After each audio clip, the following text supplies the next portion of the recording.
Alrighty, how you guys doing? Another day coming to you from the garage. Today what we're going to do is attempt to install the ESS kit on the 2019 GT. A lot of you that watch the channel know that Brevin from ESS sent the brother an ESS kit. So what I'm going to do is do an install video today. What I got to do is a bunch of things. I got to move cars, this and that. But what the main goal for today is just to get it installed and running. I have injectors.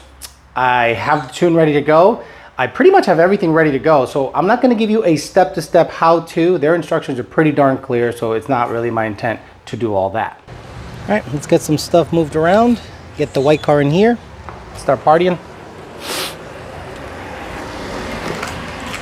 I like having this Bluetooth mic. It's nice. I can talk and walk at the same time. Oh, Jesus. Almost smashed the door. All right. Get this guy out. And get everything else in. Hopefully it starts. I haven't started you in a little bit. Yeah.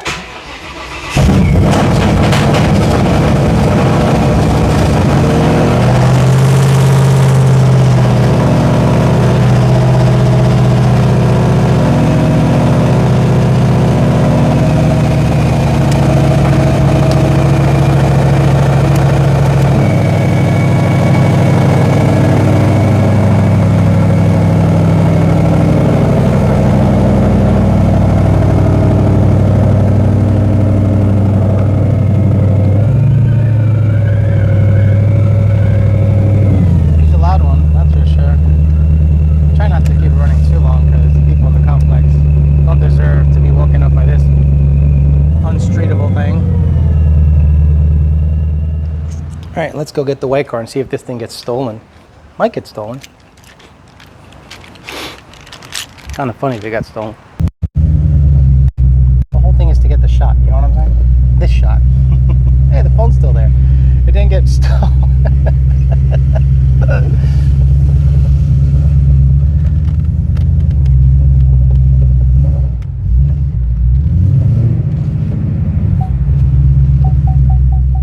Okay, I moved a bunch of stuff from the garage because I wanted to nose it in for a couple of reasons. Number one, the sun gets a little hot, but more importantly, I'm left alone. I'm 100% left alone.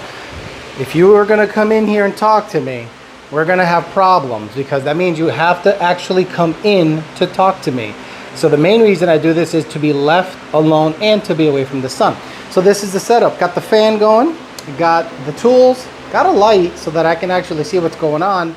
All right, I had a hell of a time loosening everything because I have no idea where my wheel lock is. So I had to access everything a different way. So the wheel lock, obviously not having it, doesn't allow me to take the inner fender liner off, but I was able to access the tab that holds everything in through the side, which was a tremendous pain in the butt. Don't get it twisted, it was a tremendous pain in the butt. But I'm sure I missed a bolt or two, so this is the first time I'm taking it out live. Fuck it, we're doing it live. Can't see how it goes.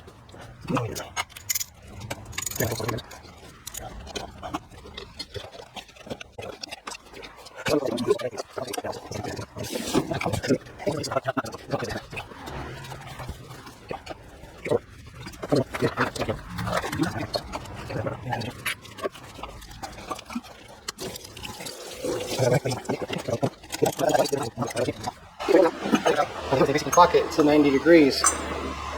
Okay, so this one went like this. This one is gonna go like this, so it's gonna feed the hose this way to gain you some clearance. And I'm definitely gonna shave 1 inch off of this guy as they told me to do. So I'll just go ahead and do that. Okay, they want it to look like that. Well, there you go.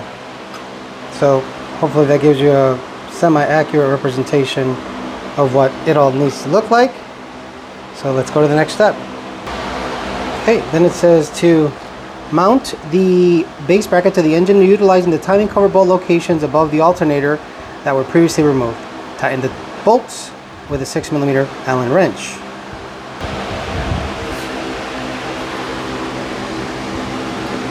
Something like this.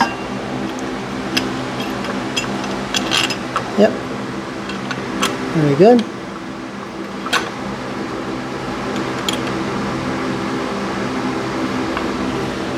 Yahtzee. Very nice. Let me tighten them up. Get you a video of that.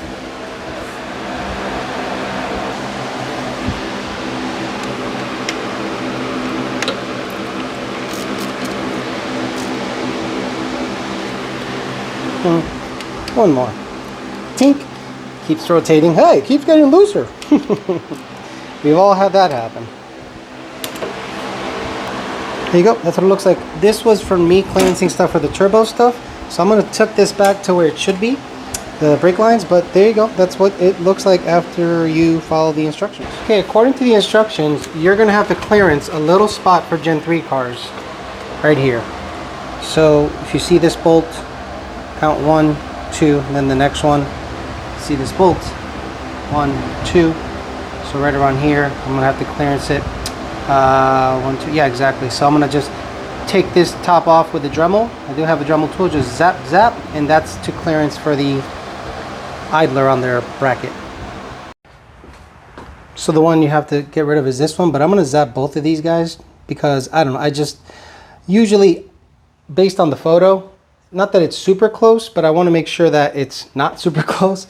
So I'm going to trim both of them. Probably not necessary, but I'm here now. Might as well do it one time.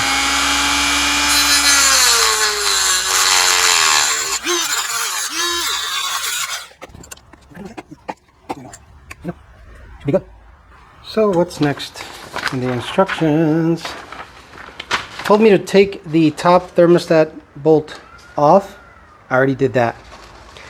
And now I got to prepare the main bracket. Mount the main bracket assembly to the engine. Prepare the long M6110 bolt and small tapered spacer to be sure that the tapered portion of the spacer faces the engine as shown. This will mount to the thermostat housing.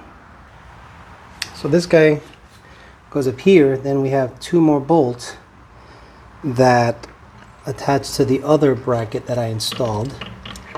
So wow, okay.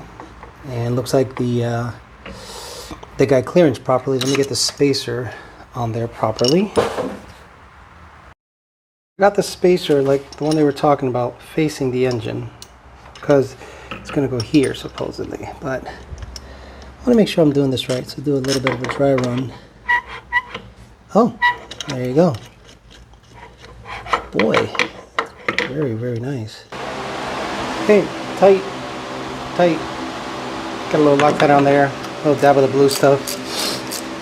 I forget the name. One of them is 262 and the other one's like 242 or something like that. The red stuff is a little aggressive. The blue stuff is fine for most of the assembly stuff that I use when I worked on heavy equipment stuff back in the day. So this is definitely not heavy equipment, so you can't just a little too aggressive. And the way I am, I put things in and out all the time. This car has had so many things in it, like just barely more things than your mom has had in them. So there you go. So okay, move on to the next part of the instructions. They want you to prepare the bracketry on the bottom. They want you to get to the intercooler stuff. So okay, pretty self-explanatory on this guy. They want you to make sure the O-ring doesn't get pinched. Install the V-band over the flange.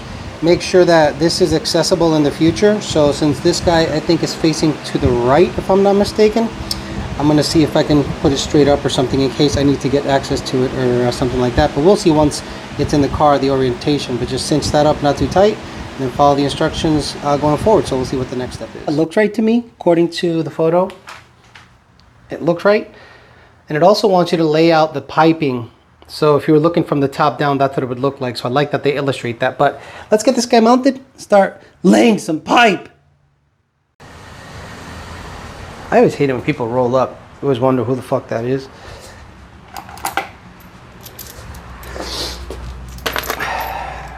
Not the worst neighborhood. Not the best neighborhood. I ain't stupid.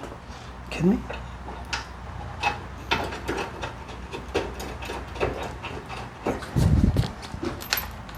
Catch me slacking.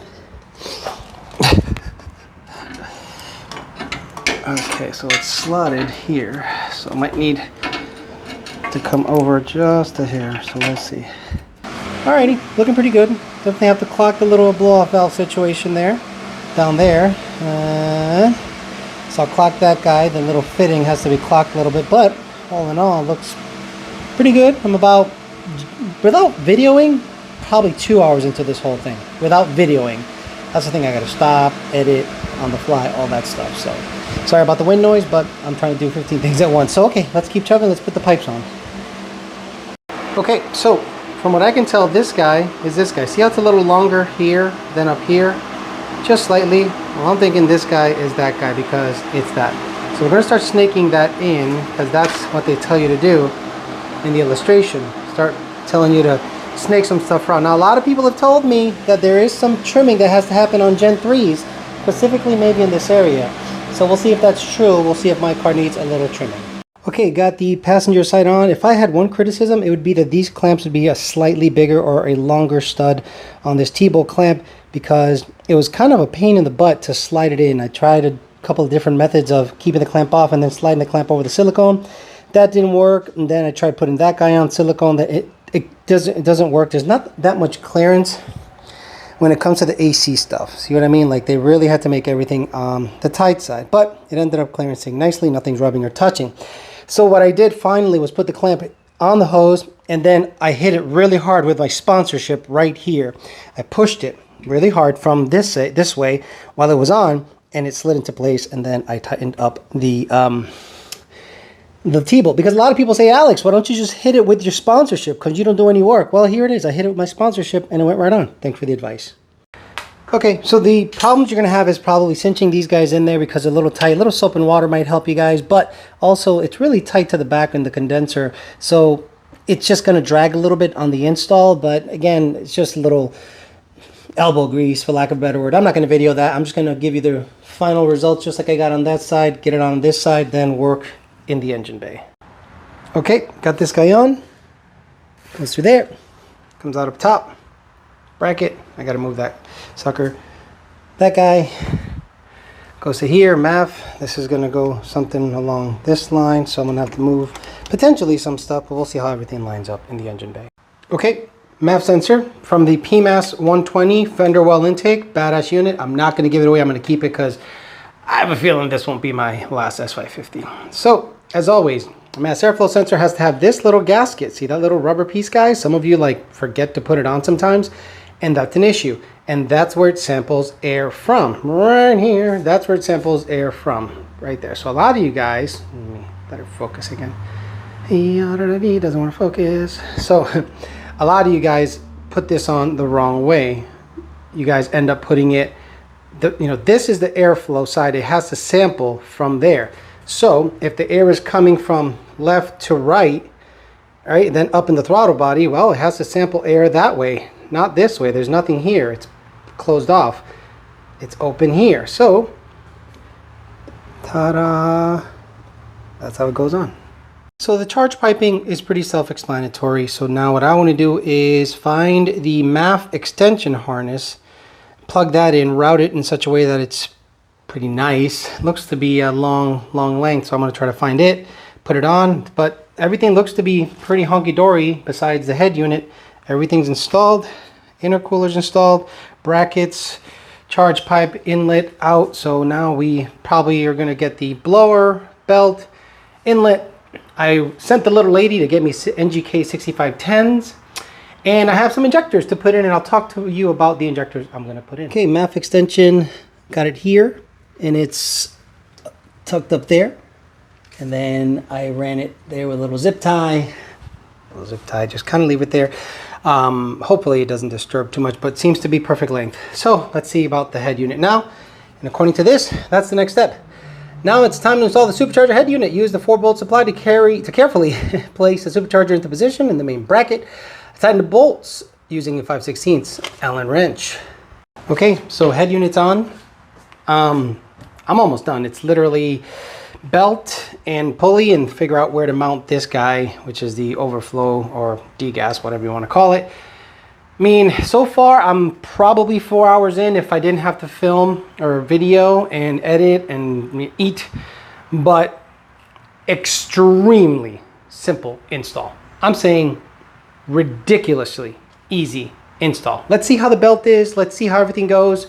I'm going to finish up. I think the instructions are pretty self-explanatory from here on out. I don't think you need an insane step-by-step. Thank God they even have the belt routing. You guys are just the best, seriously. Okay, so let's finish up.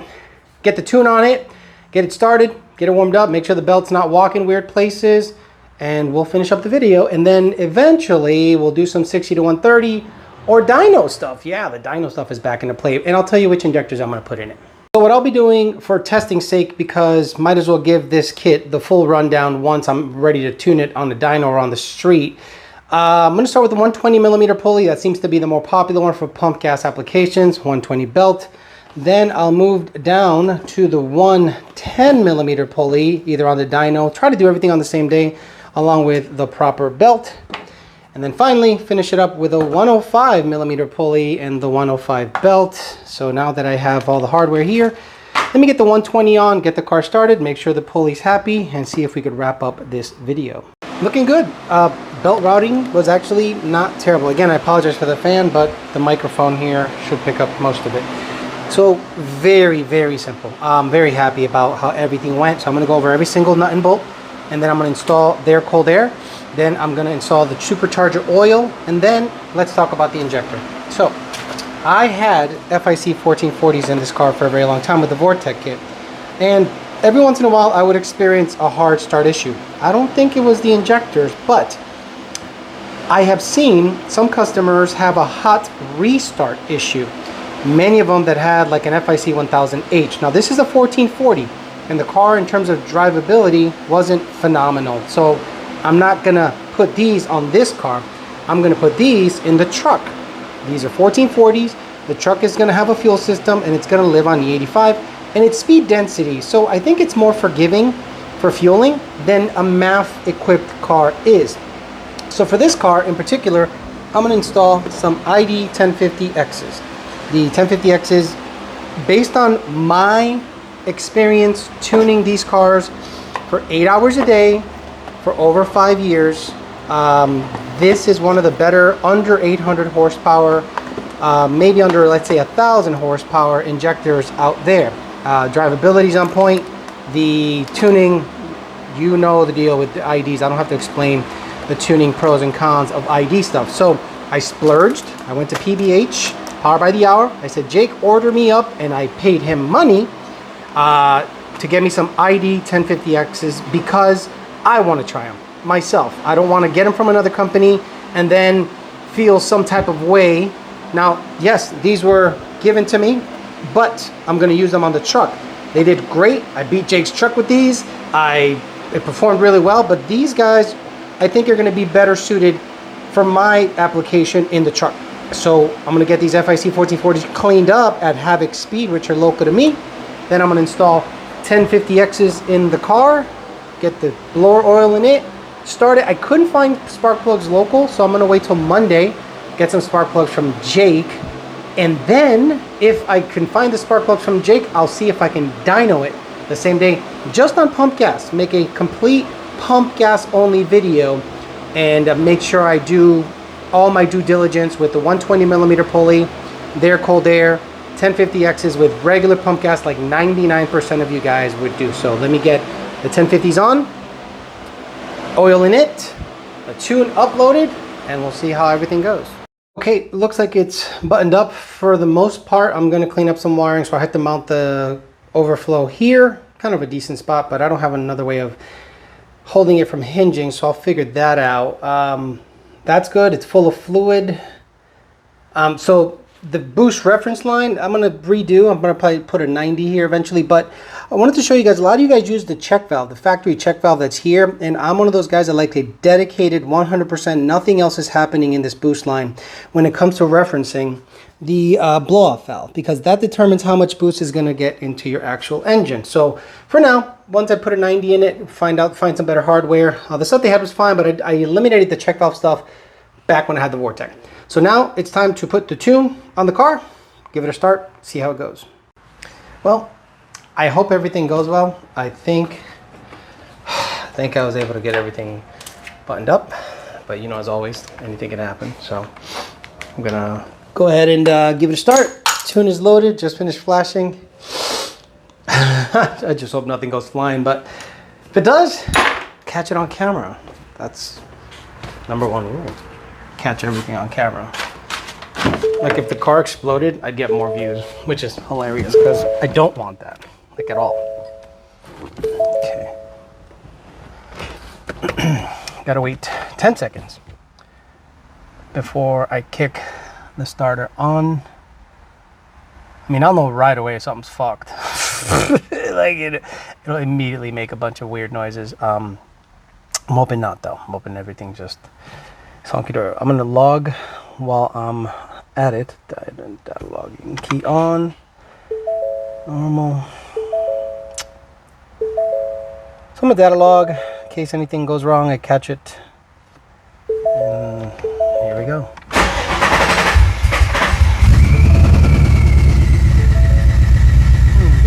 Sound, right? We'll give it a while because there was no fuel on the rails.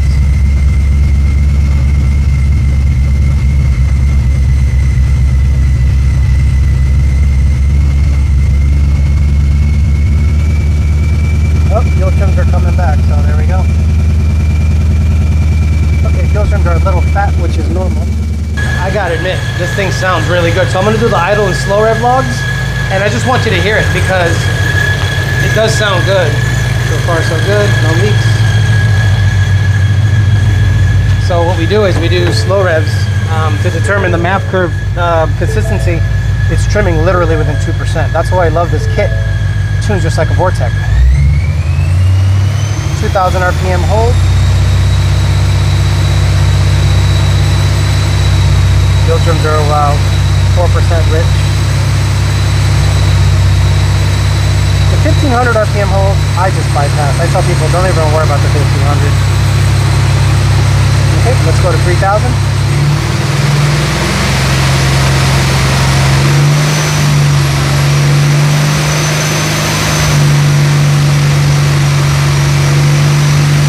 Fuel trims are about, oh my god, 1%. It's super good. We'll go to 4000.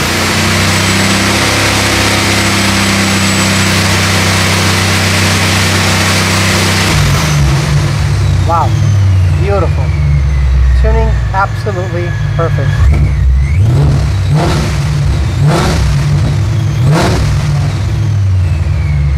Very happy how everything went down.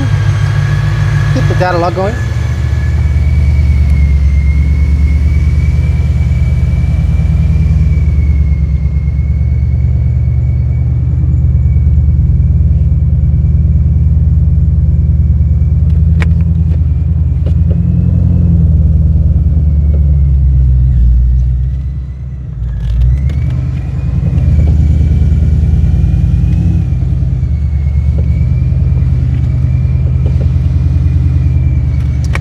This thing sounds amazing.